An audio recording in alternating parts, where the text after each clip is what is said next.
আবার আমার মনে হয়েছে যে আমি একটু সামনে আই, এরপরে কই না আমি আবার দুজন এক লগে গেছি। এরপরে ভাবলাম যে আমি এক লাইটের ভেতরে হামাইতাম, মানুষ আমার লয়ে আসতো, তুমিও হামাও, হাসলে তোমার লয়ে। আমরা বাঙালি, আমরা সহজ সরল কোনো ভিডিও দেখতে ভালোই লাগে না। আচ্ছা যাক, কেউ ভালো লাগে হোক আর না লাগুক, আমার ভালো লাগে। আমি ভালো লাগে দেখেই কিন্তু আমি সহজ সরল ভাবে ভিডিও বানাইতেছি। এই যে আপনারা দেখতে পারতেছেন মাঠের মধ্যে গরুরা ঘাস খাচ্ছে, অনেকগুলা গরু একসাথে ঘাস খাচ্ছে। এই দৃশ্যটা কিন্তু আসলেই সুন্দর।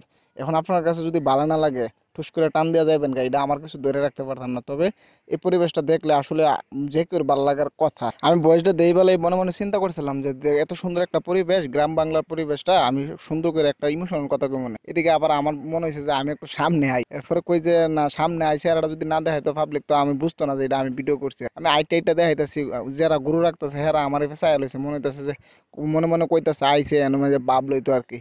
মানে আমরা তো আর বাপ লইতে পাইছি না, আমরা এদিক দিয়ে আইটা যাইতেছি, যাই অনেক দূরে আইটা যাইতেছি আউরের রাস্তা। তো ভাবলাম যে এত সুন্দর একটা পরিবেশ নিজের এই ফ্যামিলিতে যদি না ঢুকাই তাহলে কেমন দেখা যায় না। আড়তাছে আড়তাছে গুরু মুরু দেখতেছি, কত সুন্দর লাগতেছে। মনে হইতেছে যে অস্ট্রেলিয়া অস্ট্রেলিয়া একটা বাপ আর কি, অস্ট্রেলিয়ার গুরু এরকম আর কি। আচ্ছা যাক, ফুললে যে কথাটা কইতাম ইসলাম যে গ্রাম বাংলার পরিবেশ যেহেতু এই ভিডিওটার বয়স দেওয়ার সময় খুব সুন্দর করে ইমোশনাল কিছু কথা কমো, তো পাবলিকে গ্রাম বাংলার সাথে ইমোশনাল কথার সাথে খুব সুন্দর করে খাইব। পরে আবার বয়স দিতেছি দিতেছি আবার চিন্তা করতেছি, না রে ভাই এই পাবলিক তো বয়স দেওয়া ইমোশনাল বয়স চিন্তা করে খাইতো না। পাবলিক তো এমনি ইতা ভিডিও দেখতেছে না, আর এর মধ্যে যদি আবার ইমোশনাল কথা হামাই দেয় তাহলে তো একবারে কাম সারছে, জীবনও দেখতো না, টান্দা যাইবো লগে লগেই। এর লাগে ভাবছি যে আমি উল্টা পাল্টা কথা কই, উল্টা পাল্টা কথা কইলে কিছুক্ষণ থাকবো না। কারণ আমি আবার দুজন এক লগে গেছি। পরে ভাবলাম যে আমি এক লাইটের ভেতরে হামাইতাম, মানুষ আমার লয়ে আসতো, তুমিও হামাও, হাসলে তোমার লয়ে আসুক, ঠিক আছে না।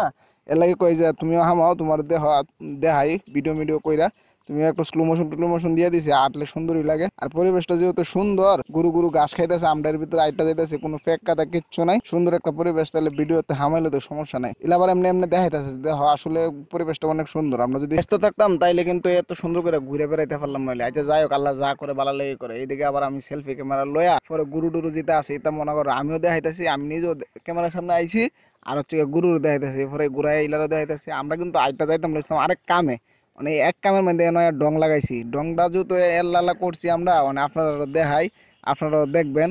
সুন্দর একটা পরিবেশ, যদি আশা করি মনোযোগ দিয়ে দেখেন তাহলে কিন্তু মনটা ভালো হওয়ার সম্ভাবনা আছে। কারণ এত সুন্দর একটা পরিবেশ অনেকে গ্রাম সাইডে শহরে গিয়ে থাকে, হ্যাঁ এই দৃশ্যগুলো চাইলে কিন্তু অনেক সময় দেখতে পারে না। যেহেতু আমি আসি গ্রামের মাঝে, তাহলে আপনার আর কি চিন্তা, আমি যেহেতু আসি তাহলে চিন্তা কোনো লাগতো না। আমার মাঝে মধ্যে মেসেজ দিয়েন, মাঝে মধ্যে কমেন্ট করে জানায়েন যে সুন্দর সুন্দর গ্রামের পরিবেশ, এগুলো দেখাই দিব আপনারা। আর আপনারা হইতা থেকে রুমের ভিতরে বয়া বয়া হইতা থেকে পরে দেখবেন, আর হচ্ছে গিয়ে লাইক কমেন্ট শেয়ার এগুলো করে দিবেন আর কি। যদি ভালো লাগে তাহলে কিন্তু অবশ্যই লাইক কমেন্ট শেয়ার করতে হইব। এই যে সুন্দর গ্রাম বাংলার যে রাস্তা দৃশ্য, পুকুর বিল খেত খামার যা আছে সব দেখা লেগেছে এক ভিডিওর মধ্যে। আর আমরা আইটা যাইতেছি অনেক দূরে যাবো, এর লাগি। সবাই ভালো থাকেন, সুস্থ থাকেন, আল্লাহ হাফেজ।